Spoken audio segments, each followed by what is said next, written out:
Pada pembahasan sebelumnya, Aula Jiwa Hitam berhasil menculik Yang Ming yang mana hal itu pastinya membuat Xiao Tian sangat kesal mengingat Yang Ming adalah juru masaknya. Meskipun ada sedikit perlawanan, pastinya semua usaha yang dikerahkan Aula Jiwa Hitam sama sekali tak mungkin bisa mempengaruhi atau bahkan menggores Xiao Tian. Alhasil, Aula Jiwa Hitam sepenuhnya dimusnahkan oleh Xiao Tian. Sementara itu, ketika Li Xuang hanya bisa pasrah karena usahanya mencari suaminya di sekitar kota sama sekali tidak mendapatkan hasil, di saat itulah Yang Ming akhirnya tiba, yang mana hal itu pastinya benar-benar membuat Ling Er terkejut sekaligus senang, sementara Li Xuang hanya bisa menangis bahagia sehingga dia segera mendekat dan memeluk suaminya. Melihat kedua orang tuanya yang meskipun tua masih terlihat mesra, Ling Er sedikit menggodanya, yang mana keharmonisan keluarga mereka hanya bisa membuat Ziruyan yang melihatnya tersenyum senang, meskipun pada kenyataannya ada sedikit rasa iri di dalam benaknya karena dari kecil dia belum pernah merasakan momen seperti itu. Bahkan setelah kembali ke ruang kerjanya, bayangan-bayangan kebahagiaan keluarga Zhong masih saja muncul dalam pikirannya. Setelah pekerjaan selesai, Ziruyan memutuskan untuk kembali. Melihat lampu bangunan belakang istana yang biasanya mati tetapi sekarang banyak yang menyala, membuat Ziruyan merasa penasaran sehingga dia mencoba mengeceknya, yang mana ternyata di tempat itu ada suaminya. Setelah bekerja keras begitu lama, tidakkah kau ingin makan malam hotpot? Kau pasti belum makan malam, ucap Xiao Tian yang pastinya semakin membuat Ziruyan bingung sekaligus terkejut. Namun tanpa memperdulikan itu semua, Xiao Tian segera memaksa istrinya untuk duduk agar bisa menikmati makan malam bersama. Komandan Liu berkata, setiap kali kau bergadang untuk menangani urusan pemerintahan, kau selalu telat makan malam. Membosankan makan malam sendirian, jadi aku mengotak-atik makanan khas kampung halamanku di sini untuk menghargai kerja kerasmu, tambah Xiao Tian. Singkat cerita, setelah itu mereka berdua mulai menikmati makanannya. Ziruyan terlihat benar-benar sangat menikmatinya, apalagi secara khusus dia disuapi oleh suaminya. Namun satu hal yang pasti, di momen itu keduanya benar-benar terlihat sangat mesra. Saking nyamannya, Ziruyan akhirnya sadar bahwa saat ini dia tidak sendirian lagi dan yang terpenting bisa menikmati kehangatan keluarga yang selalu dia impikan. Setelah selesai, Xiao Tian segera menyimpan semua peralatan ke dalam cincin dimensinya. Ketika dia hendak berpamitan pergi ke kamarnya, Ziruyan menyuruhnya untuk beristirahat di tempat ini saja karena kemungkinan besar meskipun mereka suami istri, mereka memiliki kamar yang terpisah. Bahkan mungkin bangunan tempat tinggal utama sang permaisuri berbeda dengan sang pangeran, layaknya aturan kerajaan pada umumnya. Di kamar, sebelum tidur, Ziruyan tampaknya terbiasa untuk sedikit berlatih. Adapun Xiao Tian, dengan fokus dia terus mengamati istrinya dan begitu rasa kantuk mulai menghampirinya, melihat istrinya mulai mengeluarkan aura ungu yang mengelilingi aura seekor naga emas, benar-benar membuatnya terkejut sekaligus iri karena dia benar-benar menginginkan kekuatan atau lebih tepatnya efek khusus semacam itu layaknya seorang kultivator. Xiao Tian mencoba meminta saran pada Wang Cai yang sayangnya proses pengupgradean masih belum selesai. Meski begitu, Wang Cai masih bisa menanggapi, yang mana ketika ditanya apakah dia bisa memberikan satu set efek cahaya seperti yang dimiliki Ziruyan, Wang Cai berkata bahwa hal semacam itu mungkin sulit dilakukan dengan alasan bahwa aura yang mengelilingi Ziruyan bukanlah efek khusus biasa, tetapi itu merupakan aura naga milik Ziruyan pribadi yang bisa disebut aura ungu kaisar, yang mana hal semacam itu sangatlah mulia, sangat langka, dan termasuk ortodoks umat manusia. Dikatakan bahwa ada sekitar 3.000 dunia dengan ukuran yang berbeda-beda dengan umat manusia serta warisan Taoisme yang berbeda pula. Dalam kasus Ziruyan, garis keturunannya termasuk dalam garis keturunan paling ortodoks di dunia 3.000 alam, meskipun dunia yang mereka tinggali sekarang yang juga bisa disebut wilayah hutan belantara selatan merupakan dunia yang paling terpencil, tandus, dan rapuh dari 3.000 dunia. Mendengar semua penjelasan tersebut yang cukup membingungkan, pada akhirnya Xiao Tian memutuskan untuk menyerah. Setelah menyuruh Wang Cai untuk melanjutkan pengupgradean, dengan penuh kesabaran Xiao Tian terus menemani istrinya. Lucunya, ketika istrinya selesai dan berbalik memandangnya, Xiao Tian malah terlihat begitu malu dan tak berani menatapnya lagi.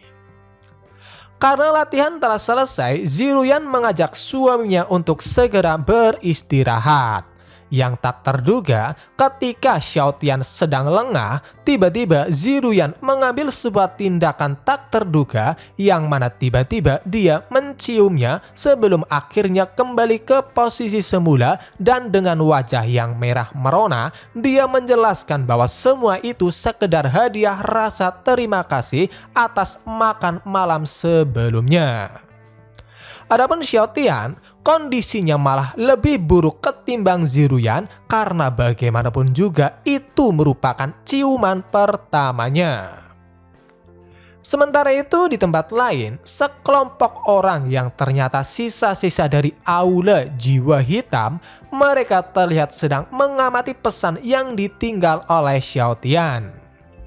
Melihat semua kekacauan yang terjadi, seorang pria bernama Wu Haobu yang identitasnya adalah penatua aula jiwa hitam malah mulai menyalahkan Bai Xinglian yang katanya tidak bisa melakukan pekerjaan dengan baik, yang mengakibatkan aula jiwa hitam hancur di tangan Hades sama seperti gedung awan darah. Tak suka dengan sikap Wu Haobu karena bagaimanapun juga Bai Xinglian adalah anggota aula jiwa hitam sama seperti mereka, seseorang mencoba membelanya. Sialnya, hal itu malah membuat Wu Haobu tidak senang sehingga dia langsung membunuhnya, yang mana tindakannya itu pastinya benar-benar membuat anggota lainnya tak berani bertindak gegabah. Untuk markas aula jiwa hitam yang dihancurkan Xiao Tian, ternyata itu bukanlah markas utama, melainkan salah satu cabang dari aula jiwa hitam. Bahkan Wu Haobu sendiri adalah penatua dari cabang lainnya sama seperti Bai Xinglian. Melihat Wu Haobu sudah berada di tahap 9 ranah saintifik, pastinya membuat anggota lainnya terkejut. Bahkan di antara mereka ada yang mencoba bertanya menggunakan kata-kata seolah-olah status mereka sama. Wu Haobu yang menganggap bahwa dirinya lebih superior daripada yang lainnya hanya karena yang lainnya menganggap bahwa sebagai anggota aula jiwa hitam mereka setara, hal itu benar-benar membuatnya tidak senang, sehingga setelah itu dia pun mulai mengoceh untuk menceramahi semua orang, yang mana intinya di hadapan orang yang kuat seperti dirinya, seseorang harus lebih berhati-hati dan hormat saat saat berbicara, sama halnya dengan kasus kali ini yang mana Bai Xinglian benar-benar telah memprovokasi orang kuat seperti Hades yang membuatnya benar-benar pantas mati. Apalagi tindakan bodoh seperti itu hampir saja merusak acara besar sekte. Karena adik juniorku Bai Xinglian sudah meninggal, untuk sementara waktu aku akan mengambil alih aula jiwa hitam. Mungkin mulai sekarang akan ada banyak aula cabang yang akan digabungkan menjadi satu. Untuk permulaan, aula cabang di Tanah Berangin dan Berpasir Tenggara untuk sementara akan ditetapkan sebagai aula utama, ucap Wu Haobu yang pastinya tak ada satupun yang berani menentangnya. Kembali lagi ke Xiao Tian. Tak seperti biasanya, kali ini dia terlihat sedang menemani istrinya bekerja. Untuk menghabiskan waktu, Xiao Tian menyibukkan dirinya dengan membaca buku biografi kaisar yang mana menurutnya isinya benar-benar dilebih-lebihkan. Awalnya Ziruyan tak sependapat dengan suaminya karena bagaimanapun juga cerita di dalam buku tersebut merupakan pengalaman asli ayahnya dan semuanya terdokumentasi dengan sangat baik. Melihat tanggapan istrinya, rasa bingung Xiao Tian menjadi semakin bertambah karena menurutnya kisah ayah mertuanya yang bernama Zi Dizun atau Kaisar Ungu terlihat lebih seperti kisah memalukan dari seorang Chunibyo. Untuk kisahnya sendiri diawali dengan kisah seorang sarjana tua yang secara tidak sengaja mengambil bayi yang dibuang di depan rumahnya, yang mana bayi tersebut diberi nama Zi Dizun.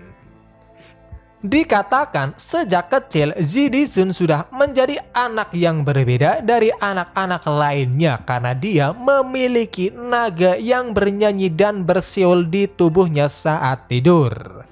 Namun sayangnya, pada usia 5 tahun, dalam ujian bakatnya lebih rendah ketimbang anak-anak seusianya. Alhasil, dia hanya bisa menjadi bahan ejekan orang lain. Tak berhenti di situ, di usia 16 tahun dia bercerai dengan kekasihnya dan bahkan ayah angkatnya juga mati bunuh diri, yang mana di momen itu dia benar-benar putus asa sampai-sampai mencoba bunuh diri juga. Tetapi tampaknya takdir berkata lain, yang mana secara tak terduga dia berhasil menemukan berkah tersembunyi dengan menemukan sebuah gua yang dipenuhi dengan aura langit dan bumi yang telah berubah menjadi cairan spiritual.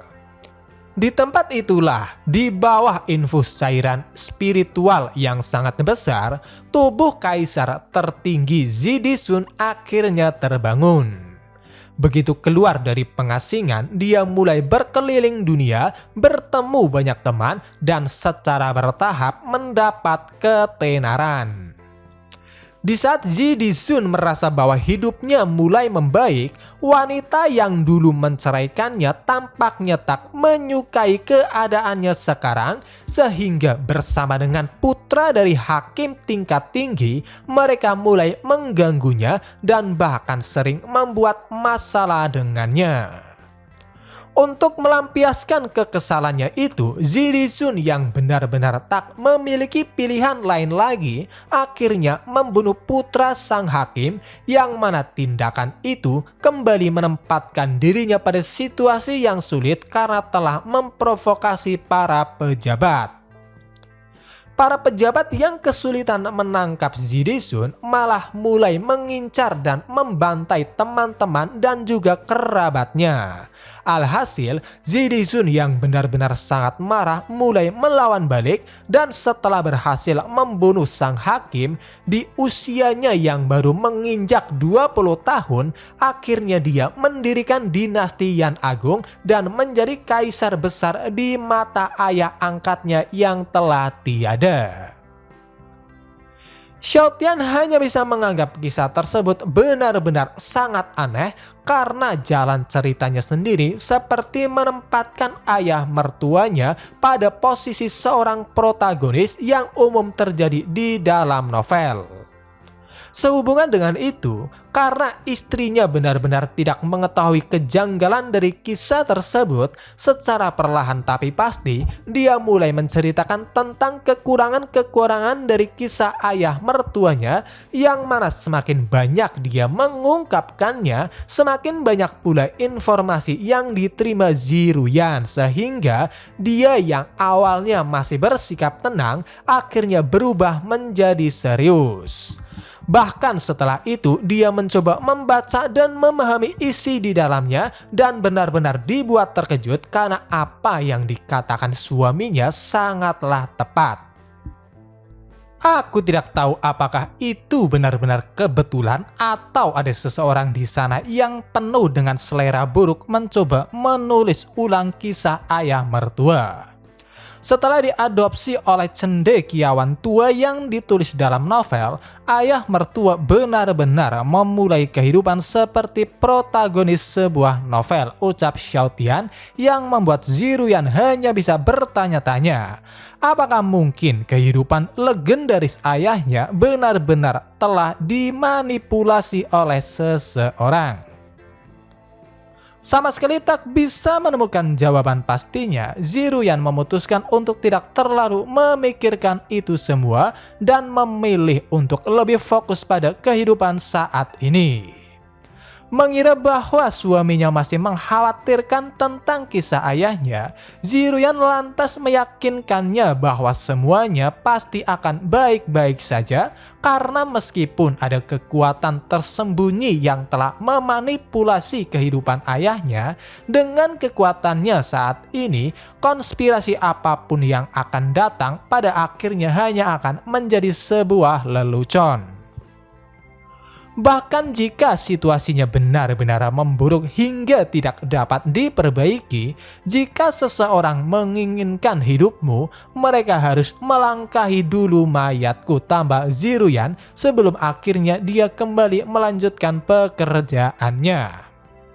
Adapun Xiaotian bukannya terkesan, sebaliknya dia hanya bisa dibuat terkejut karena istrinya sangat serius menanggapi omong kosongnya, karena pada dasarnya apa yang baru saja dia katakan hanyalah sekedar pendapat pribadinya setelah membaca bukunya karena menganggur dan bosan. Mengesampingkan semua itu, setelahnya Xiaotian terus menemani istrinya bekerja bersamaan dengan dia yang juga memikirkan beberapa rencana masa depannya agar kehidupan damainya tidak membosankan. Bahkan dia juga sempat berniat menulis sebuah buku. Karena tak melakukan apa-apa, dia yang mengantuk akhirnya tertidur, dan Ziruyan yang melihat itu hanya bisa tersenyum senang karena sekarang dia benar-benar merasa tak sendirian lagi, meskipun dia sendiri juga tidak tahu sampai kapan bisa menjaga kehidupan indah seperti itu. Sementara itu, ketika Liu Aotian sedang mengurusi beberapa dokumen, tiba-tiba seorang pria bertopeng datang yang mana ternyata tujuannya untuk mengirim sebuah pesan yang berisi tentang beberapa informasi terbaru yang mana setelah membacanya benar-benar membuat Liu Aotian terkejut. Intinya, menurut pesan yang disampaikan, dikatakan bahwa setelah kehancuran Aula Jiwa Hitam, Sekte Holy Demon juga mengalami beberapa insiden, di antaranya kematian tetua sekte. Hal itu benar-benar membuat Liu Aotian mulai khawatir dengan sebuah perjanjian yang telah terjalin di antara mereka dan satu pihak lainnya lagi. Perlu diketahui, perjanjian yang dimaksud merupakan perjanjian tripartit atau perjanjian tiga pihak, dan dalam kasus kali ini melibatkan Aula Jiwa Hitam, Sekte Holy Demon, dan juga Kekaisaran Dongyan. Liu Aotian sendiri sebenarnya berasal dari Kekaisaran Dongyan yang mana kerjasama mereka bertiga bertujuan untuk menguasai dinasti Yan Agung. Menanggapi itu, si pembawa pesan lantas menjelaskan bahwa sehubungan dengan perjanjian masih berlaku seperti yang disepakati karena menurut informasi yang diberikan Pavilion Tianji, meskipun tetua sekte Holy Demon telah mati, seseorang tetua baru akan segera menggantikannya. Dengan informasi itu, Liu Aotian merasa jauh lebih baik, namun kecemasan masih saja terus menghampirinya karena mungkin hal itu bisa mengancam rencana yang telah dia susun selama bertahun-tahun yang telah menghabiskan begitu banyak sekali sumber daya.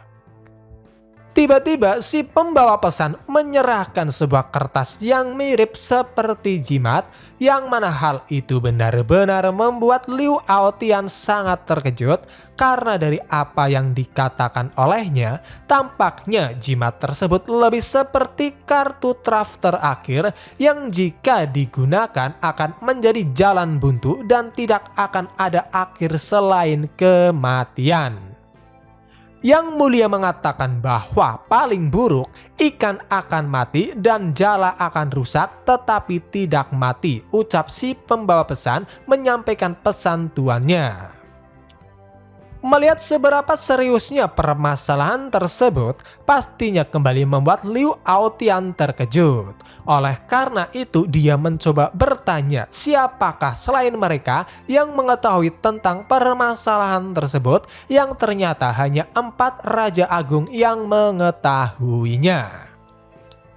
Pahamilah bahwa kami hanya pasukan cadangan dan kami tidak akan bertindak kecuali benar-benar diperlukan, tambah si pembawa pesan sebelum akhirnya dia pergi setelah menerima sedikit perintah dari Liu Aotian. Adapun Liu Aotian, dia kembali meninjau tentang situasinya yang memaksa dirinya untuk benar-benar bertindak sangat hati-hati dan tidak boleh membuat kesalahan. Sementara itu di sisi lain, pelatihan Yang Ming akhirnya dimulai sehingga bersama dengan putrinya dengan susah payah dia berusaha mengikuti semua instruksi Xiao Tian, di antaranya latihan memperkuat kuda-kuda yang mana semua pelatihan tersebut sebisa mungkin dirancang agar tidak mengganggu kehidupan damainya. Meskipun terlihat sederhana, tetapi latihan seperti itu benar-benar menguras banyak tenaga dan konsentrasi, apalagi bagi orang seperti Yang Ming. Sehingga seiring berjalannya waktu, Yang Ming akhirnya terjatuh karena kelelahan. Ayah, bertahanlah. Metode latihan sang pangeran benar-benar sangat berguna.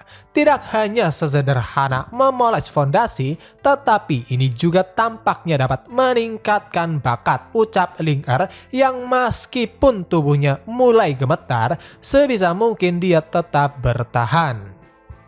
Untuk lebih memotivasi Yang Ming sambil menikmati makanannya, Xiao Tian mulai membanding-bandingkan Yang Ming dengan putrinya.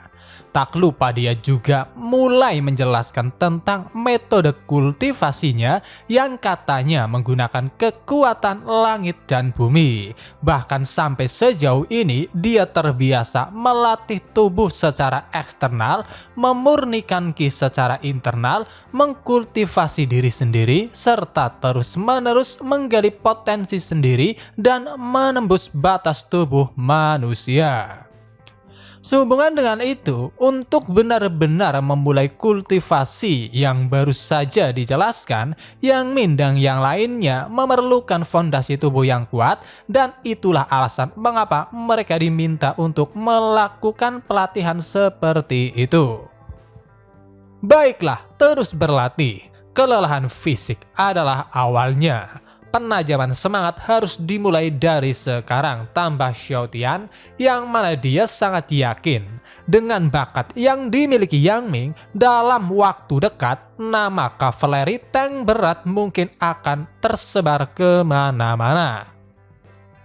Seperti biasa, setelah melatih, Xiao Tian melanjutkan kesehariannya dengan berkeliling kota sambil ditemani oleh dua bidadari Ling Er dan juga Liu Yan.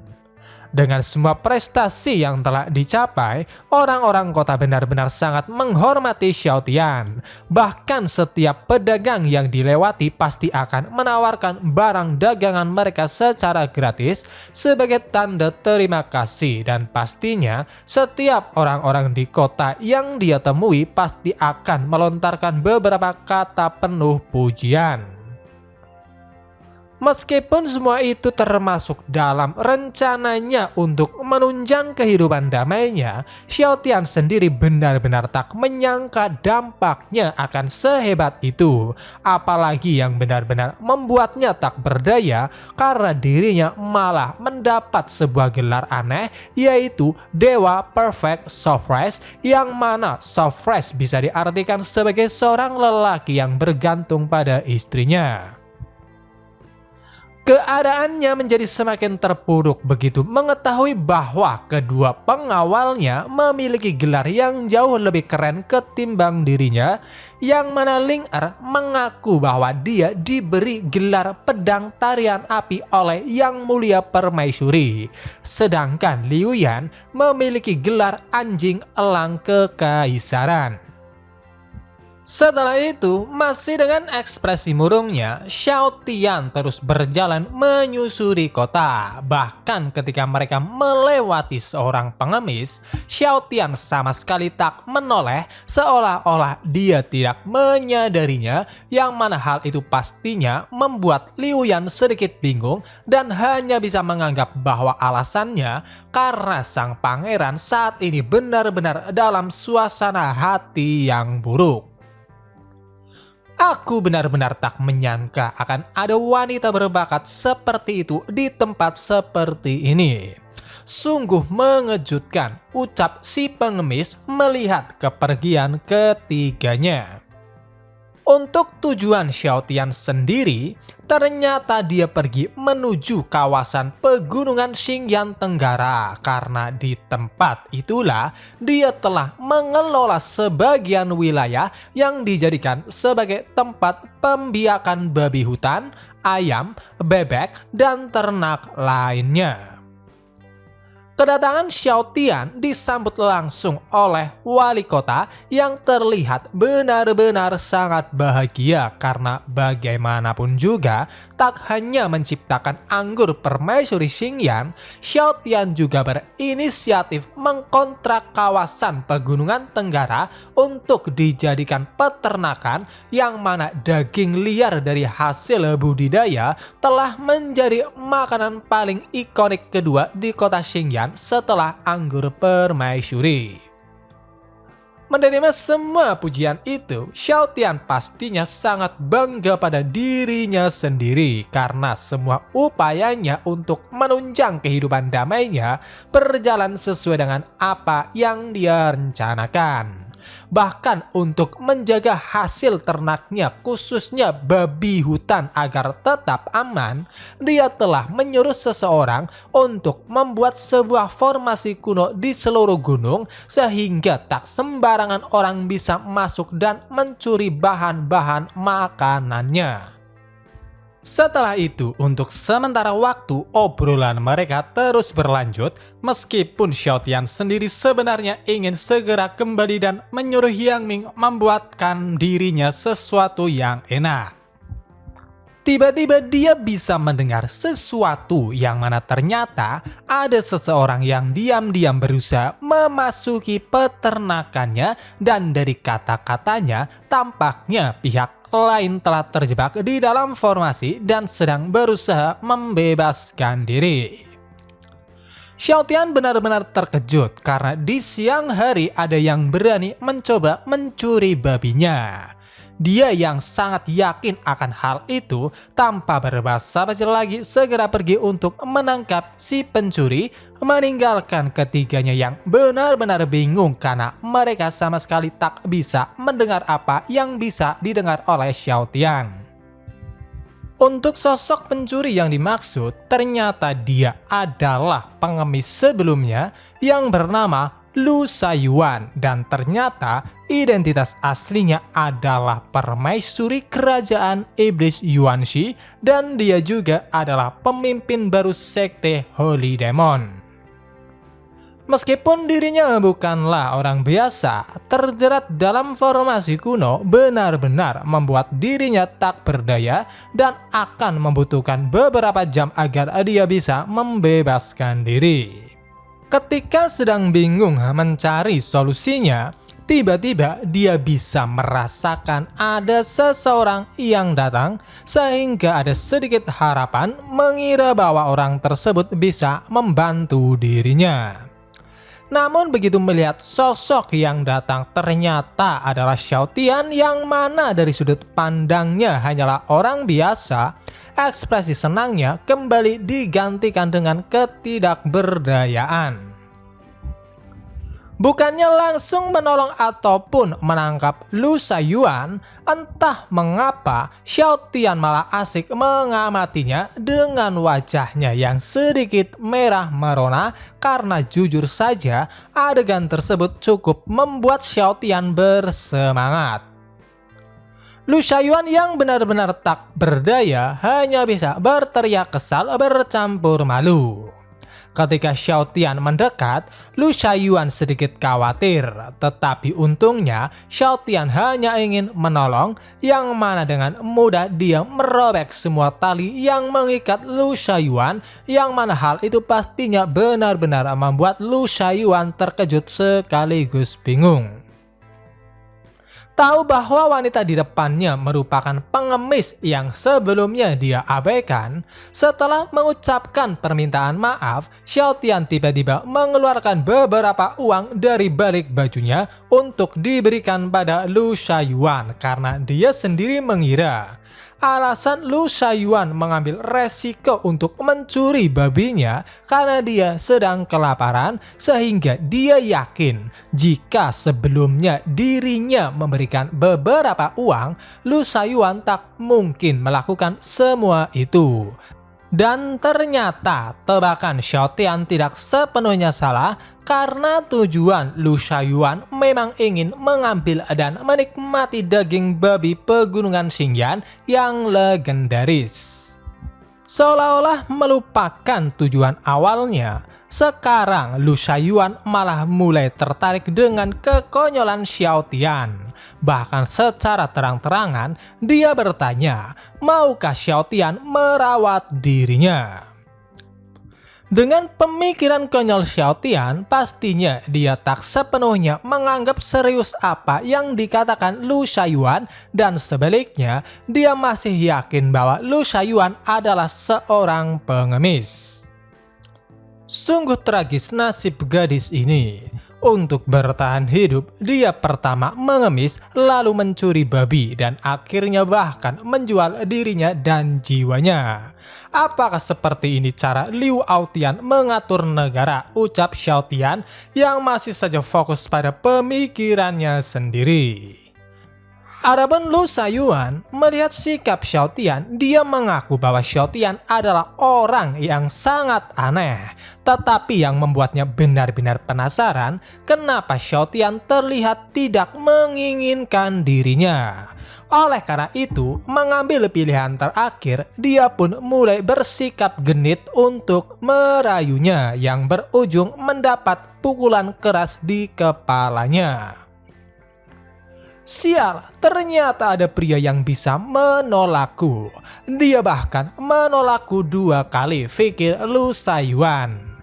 Namun bukannya menyerah, justru sebaliknya, pukulan tersebut entah mengapa membangkitkan sesuatu di dalam tubuhnya, yang mana meskipun sakit, dia benar-benar ingin menerimanya lagi, sampai-sampai dikira bodoh oleh Xiao Tian.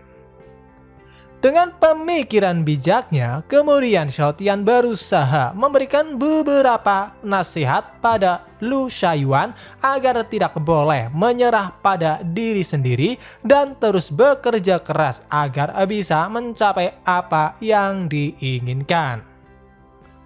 Jika kau benar-benar mengalami kesulitan, kau dapat memberitahuku, tambah Xiao Tian, yang sayangnya langsung dijawab bahwa Lu Shaiyuan hanya ingin mendapatkan segala sesuatu secara gratis, sehingga Xiao Tian yang mulai kesal kembali memukulnya.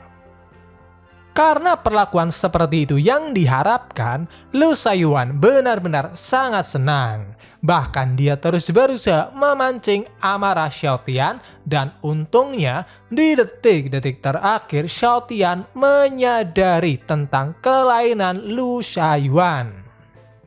Setelah itu, untuk sementara waktu obrolan mereka terus berlanjut, yang mana dari pihak Xiao Tian tetap berusaha menasehati Lu Shaiyuan. Sedangkan Lu Shaiyuan terus berusaha memprovokasi Xiao Tian yang benar-benar menahan diri karena dia tahu semakin dia memukul, semakin bersemangat juga Lu Shaiyuan. Singkat cerita, karena Lu Shaiyuan berkata bahwa dia sudah tidak memiliki orang tua dan tak memiliki tempat tinggal, pada akhirnya Xiao Tian benar-benar menerimanya, sehingga ketika dia membawanya ke tempat yang lainnya, hal itu benar-benar membuat Ling Er dan Liu Yan terkejut. Awalnya semuanya terlihat normal, tetapi tak butuh lama, Ling Er, Liu Yan, dan bahkan wali kota bisa melihat karakter asli Lu Shaiyuan. Karena seolah-olah tak memperdulikan semua orang, dia terus berusaha menggoda Xiao Tian, dan begitu dia dibentak, dia hanya bisa tersenyum bahagia. Bukankah sang pangeran pergi untuk menangkap pencuri babi? Bagaimana bisa dia membawa kembali pengemis wanita yang begitu aneh? Selain itu, apakah sang pangeran begitu temperamental? Itulah yang difikirkan ketiganya. Liu Yan hendak bertanya, namun Xiao Tian yang benar-benar sudah tak tahan lagi langsung berteriak pada wali kota, yang mana intinya dia menyuruh sang wali kota untuk memberikan pekerjaan pada Lu Shaiyuan dan harus diawasi dan menjalani reformasi tenaga kerja supaya dia mengetahui arti dari menghidupi diri sendiri untuk menciptakan masa depan. Apakah sekarang kau mengerti, tambah Xiao Tian saat dia memukul kepala Lu Shaiyuan yang pastinya membuatnya sangat senang. Dia yang benar-benar tak ingin tinggal terlalu lama lagi dengan segera pamit pergi, karena dia benar-benar menganggap Lu Shaiyuan adalah wanita yang sangat menyebalkan, sehingga untuk menghibur diri sendiri dia berniat pergi dan menikmati makanan yang dibuat oleh Yang Ming. Adapun sang wali kota, dia benar-benar tak menyangka sang pangeran berani bermain dengan wanita lain walaupun sudah memiliki sang permaisuri. Namun mengesampingkan semua itu, untungnya ada sebuah rumah yang awalnya dibangun secara pribadi oleh penduduk kota untuk sang pangeran, sehingga Lu Shaiyuan bisa tinggal di tempat itu. Setelah ditinggal Xiao Tian, Lu Shaiyuan terlihat sering melamun memikirkan Xiao Tian yang menurutnya meskipun aneh tetapi sangat menarik, karena semenjak kecil, sejak orang tuanya meninggal, tak ada satupun orang yang berani memukul dan mengajari dirinya. Alhasil, dia benar-benar sangat terpikat dan sangat menyukai perlakuan kasar Xiao Tian terhadap dirinya. Gampangnya, dengan status yang dia miliki, Lu Shaiyuan selalu dipandang hormat oleh setiap orang, sehingga Xiao Tian yang memperlakukan dirinya layaknya orang biasa dan bahkan memandang rendah dirinya benar-benar membuat dirinya sangat senang dan bergairah. Tiba-tiba seseorang datang dan ternyata mereka adalah bawahan langsung Lu Shaiyuan. Adapun identitasnya, wanita iblis cantik berambut hitam adalah Lao Yi yang juga memegang posisi tetua pertama. Selanjutnya yang berambut coklat bernama Lao Er, tetua kedua. Dan yang terakhir yang berambut coklat keemasan bernama Laosan, tetua ketiga dan yang termuda dari keduanya. Melihat ketiga bawahannya datang, Lu Shaoyuan yang awalnya masih berpenampilan seperti seorang pengemis segera merubah kembali penampilannya sebagai seorang permaisuri yang mana kecantikannya benar-benar tak kalah dengan permaisuri Ziruyan. Lu Shaoyuan kemudian bertanya bagaimana perkembangannya, dan dari apa yang dijelaskan Lao Yi, perjanjian tripartit yang dirancang oleh Sekte Holy Demon, Aula Jiwa Hitam, dan Kekaisaran Dongyan tentang pembagian keberuntungan dinasti Yan Agung masih berlanjut. Sehubungan dengan itu, karena Sekte Holy Demon dalam perjanjian tripartit didirikan oleh kakak Kaisar ke-18, Lao Yi menganggap bahwa sangat masuk akal bagi mereka untuk mengambil alih perjanjian. Untuk kakak Kaisar ke-18 yang dibicarakan, untuk saat ini belum dapat dipastikan apakah sosok tersebut merupakan kakak Lu Shaoyuan atau tidak. Namun satu hal yang pasti, dia berasal dari kerajaan iblis Yuanxi yang sama dengan Lu Shaoyuan. Membicarakan tentang kakak Kaisar ke-18, Lu Shaoyuan mengaku bahwa dia cukup mampu.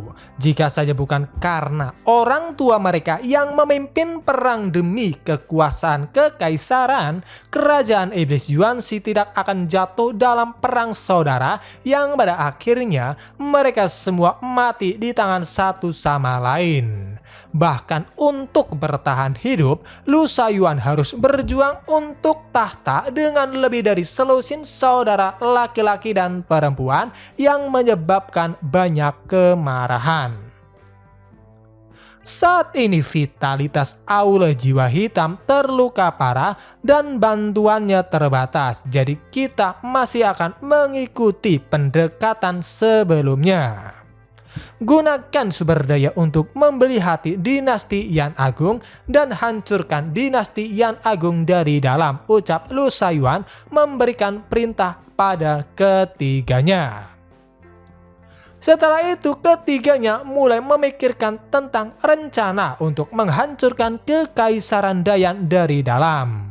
Tetapi sayangnya, dengan kapasitas otak mereka yang terbilang kurang memadai, mereka malah mulai memikirkan rencana-rencana konyol yang benar-benar pantas diragukan akan keberhasilannya. Sementara itu, bukannya ikut memikirkan solusinya, Lu Shaoyuan malah sibuk memikirkan pujaan hatinya. Kemudian dia menunjukkan sosok Xiao Tian pada ketiga bawahannya dan memberikan mereka tugas tambahan untuk mencari tahu informasi tentang Xiao Tian. Melihat sosok Xiao Tian, secara serempak ketiganya yang benar-benar terkejut langsung meneriaki julukannya, yaitu Dewa Perfect Sorceress, yang mana hal itu pastinya hanya bisa membuat Lu Shaoyuan bingung. Laosan kemudian menjelaskan bahwa sosok tersebut merupakan suami dari permaisuri Yan Agung, pangeran saat ini yang bernama Xiao Tian. Dia adalah orang biasa yang mengandalkan pesona untuk memikat Ziruyan dan bahkan merusak rencana Liu Aotian. Meski begitu, dia adalah orang yang cukup baik. Kota Xingyan bisa menjadi kota yang kaya semua karenanya. Dewa Perfect Sorceress adalah nama panggilan yang diberikan kepadanya oleh orang-orang di kota kekaisaran, tambah Laoshan. Mendengar semua itu, Lu Shaoyuan hanya bisa merasa kesal. Tetapi kekesalannya itu bukan karena latar belakang Xiao Tian. Sebaliknya, dia kesal karena telah didahului oleh Ziruyan. Akan tetapi, hal itu malah kembali memicu pikiran menyimpang Lu Shaoyuan, yang mana dia memikirkan tentang sebuah keasyikan apabila dia berhasil merebut Xiao Tian tepat di hadapan Ziruyan. Dengan semua pemikiran-pemikirannya itu, Lu Shaiyuan menjadi jauh lebih bersemangat sehingga secara terang-terangan dia memberitahu ketiga bawahannya bahwa dirinya ingin menyimpan Xiao Tian untuk dirinya sendiri, yang mana hal itu pastinya benar-benar membuat ketiganya bingung karena ratu mereka yang memiliki darah bangsawan menginginkan manusia biasa. Mereka mengira ratu mereka sedang bercanda sehingga Lu Shaiyuan segera menjelaskan bahwa semua itu nyata karena dirinya benar-benar jatuh cinta pada pandangan pertama. Setelah itu, dengan penuh obsesi, Lu Shaiyuan mulai menceritakan tentang keunggulan Xiao Tian dari sudut pandangnya yang katanya sangat mirip dengan dirinya dan sangat cocok menjadi pasangannya. Selain itu, Xiao Tian adalah orang yang berani memukulinya, memarahinya, dan memberinya pelajaran. Aku tidak tahu sudah berapa tahun aku tidak diberi pelajaran. Bukankah menurut kalian itu perasaan yang sangat hebat? Kalian harus segera membantuku menemukan cara untuk merebutnya. Mari kita gunakan halaman ini sebagai ruang pernikahan kita, jadi kalian bisa menghiasnya, ucap Lu Shaiyuan yang benar-benar membuat ketiganya bingung harus bertindak apa. Dan yang pasti, mereka benar-benar kagum pada pesona Xiao Tian yang begitu menakutkan karena bisa memikat ratu mereka yang dari kecil selalu marah dan kejam terhadap pria. Di sisi lain, sembari menunggu makanan siap, Xiao Tian masih terus memikirkan tentang kejadian sebelumnya yang mana dia sendiri benar-benar tak menyangka bisa menerima usulan Lu Shaiyuan untuk merawatnya. Di saat Ling Er dan Liu Yan masih mempertanyakan perubahan sikap Xiao Tian, hidangan utama akhirnya tiba yang membuat Xiao Tian segera melupakan apa yang baru saja dia pikirkan dan terbana pada makanannya. Tuan Pangeran, ini adalah hidangan baru yang terbuat dari babi Xingyan, domba Xingyan, ayam Xingyan, bebek Xingyan, dan ikan Xingyan yang sekarang terkenal di seluruh Xingyan, ucap Yang Ming. Setelah semuanya siap, tanpa berbasa-basi lagi Xiao Tian mulai menyantapnya yang mana rasanya sendiri itu benar-benar sangat enak. Alhasil, setelah itu di bawah tatapan konyol Ling Er dan juga Liu Yan, dia mulai menyantap semuanya dan tak butuh lama semua hidangan habis dimakan olehnya. Karena masih penasaran, Ling Er mencoba bertanya apa yang sebenarnya yang sedang dikhawatirkan Xiao Tian sebelumnya. Menanggapi itu, Xiao Tian berniat menjelaskannya dengan syarat bahwa mereka tidak akan tertawa begitu mendengarnya. Tak sepenuhnya sesuai dengan apa yang diharapkan, begitu Xiao Tian berkata bahwa seseorang telah meminta dirinya untuk merawatnya, Yang Ming hampir saja mentertawakannya. Setelah tenang kembali, Xiao Tian melanjutkan penjelasannya sehubungan dengan apa yang telah dia alami, yang mana niat awalnya dia ingin membantu Lu Shaiyuan agar bisa hidup mandiri, tetapi entah mengapa Lu Shaiyuan lebih memilih agar dirinya dirawat. Meskipun Xiao Tian dengan serius menjelaskan semua itu, ketiganya benar-benar sangat berusaha keras untuk menahan diri agar tidak tertawa.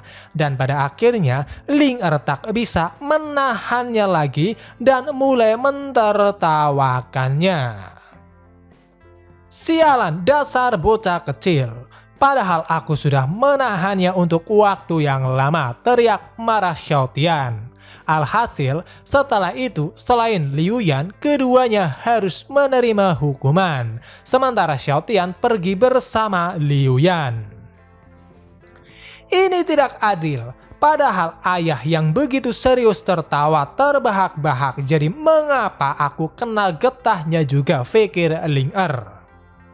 Sama seperti biasa, hari-hari damai Xiaotian sebagian besar dihabiskan dengan menemani istrinya karena dengan pengupgradean sistem yang belum selesai, dia yang biasanya menonton film yang disediakan oleh sistem, kali ini harus berpuas diri membaca buku dan menemani istrinya untuk mengurangi rasa bosannya. Ziruyan kemudian bertanya, apakah daging yang dibawa suaminya tadi malam adalah daging babi hutan Xingyan yang baru-baru ini menjadi topik pembicaraan di kota kerajaan. Menanggapi itu dengan penuh semangat, Xiaotian segera menjawab ya. Bahkan setelah itu dia mulai mengoceh dan menjelaskan beberapa hal terkait peternakan yang dia bangun di Gunung Xingyan, yang mana intinya Gunung Xingyan merupakan tanah harta karun karena sayuran dan tanaman-tanaman lainnya bisa tumbuh sangat cepat di tempat itu. Apalagi dengan bantuan formasi, keefektifannya bisa berlipat ganda sehingga meskipun biaya untuk mengelolanya tinggi, hasilnya benar-benar sepadan. Dengan semua prestasi yang dicapai oleh suaminya, Ziruyan pastinya benar-benar senang. Apalagi semua itu demi kesejahteraan Kekaisaran Dayan. Meski begitu, melihat seberapa mahalnya daging babi Xingyan, Ziruyan yang mengira bahwa semua itu berhubungan dengan perawatannya yang juga mahal, lantas menawarkan bantuan apabila suaminya benar-benar kekurangan biaya. Menanggapi itu, Xiaotian lantas menjelaskan bahwa masalah utamanya bukan karena itu, tetapi barangnya sendiri terbilang cukup langka karena untuk memelihara babi liar dan menjaga kualitasnya tidaklah mudah. Ditambah dengan lokasi khusus Gunung Xingyan, harga daging babi Xingyan sekarang cukup masuk akal. Karena dari hasil laporan istrinya tampaknya Liu Aotian telah mengirim salah satu orangnya untuk menyelidiki semua aktivitasnya, Xiaotian lantas bertanya, siapakah orangnya karena dia ingin berunding dengannya. Tetapi sayangnya Ziruyan tak begitu saja memberitahu karena hal semacam itu pernah terjadi, yang mana terakhir kali hanya karena seseorang dari Kementerian Perindustrian yaitu Liu Shimei mengatakan bahwa anggur permaisuri Xingyan mahal, Xiaotian langsung menyuruh Ling Er untuk bertindak dan memukulinya. Tiba-tiba Ziruyan berkata bahwa dia akan memberikan hukuman pada Xiaotian untuk menebus kekacauan-kekacauan sebelumnya, yang mana hal itu pastinya benar-benar membuat Xiaotian terkejut dan mulai cemas. Namun ternyata hukumannya sendiri hanya sekedar memerintahkan Xiaotian pergi ke Gunung Xingyan untuk memilih babi yang baik dan minum 2 cangkir dengan dirinya di malam hari. Tahu bahwa tak mungkin istrinya benar-benar menghukumnya, Xiaotian hanya bisa tersenyum senang dan menyanggupi permintaan istrinya. Di saat itulah tiba-tiba dia teringat sesuatu, yaitu Lu Shaiyuan yang kemungkinan besar masih memiliki niat untuk mencuri babi-babinya.